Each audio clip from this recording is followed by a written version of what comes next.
wabarakatuh. Sejawat, hari ini saya ada di Nami Island, Korea Selatan. Suhu yang saya cek secara online saat ini sekitar 28 derajat Celcius. Menurut saya bukan suhu yang panas, ya, temperatur yang panas, tapi saya terus terang merasakan gerah di sini. Tapi kemudian kalau kita mempelajari terkait dengan pengaturan thermal atau kenyamanan thermal, di mana thermal itu tidak hanya melulu masalah temperatur, tapi juga bisa disebabkan karena adanya kelembapan. Nah, di video kali ini saya akan menyampaikan apa itu kelembapan. Jadi kalau sejawat lihat, Pulau Nami ini terkepung atau dikelilingi oleh perairan, sama seperti kepulauan-kepulauan di Indonesia.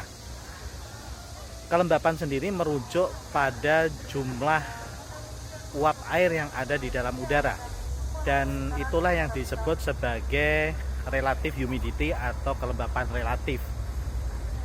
Kalau kita bicara mengenai fasilitas pelayanan kesehatan, kelembapan relatif ini sudah ada patokannya atau ada range yang dikatakan normal. Di beberapa pedoman atau regulasi disebutkan bahwa kelembapan itu antara 40-60% untuk fasilitas pelayanan kesehatan, salah satunya adalah rumah sakit tentunya.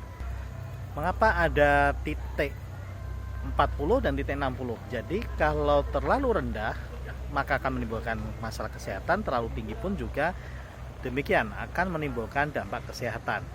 Karena dalam kondisi kelembapan yang rendah maka akan tercipta suasana yang relatif atau ekstrim kering, dan inilah akan menyebabkan iritasi kepada saluran pernafasan.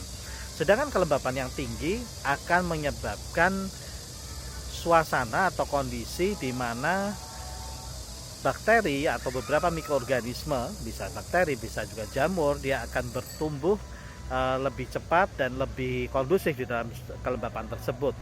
Dan secara kesehatan juga, kelembapan yang tidak teratur akan mempengaruhi dari keawetan alat-alat. Ini kalau kita bicara dalam konteks setting pelayanan kesehatan, di mana di situ ada alat, maka alat-alat tersebut akan menyebabkan kerusakan. Kelembapan itu akan menyebabkan kerusakan.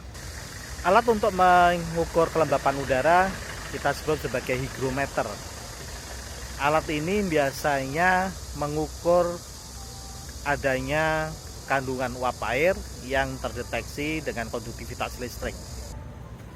Nah, bagaimana untuk mengatasi kelembapan tersebut? Salah satunya kalau secara ilmu tata udara dan ilmu fisika juga ada juga di dalam ilmu kesehatan adalah tidak mengatur temperaturnya, tapi hal yang terpenting adalah pengaturan terhadap sirkulasi. Oleh karena itu kita sudah sama-sama mengetahui ada yang namanya ACH.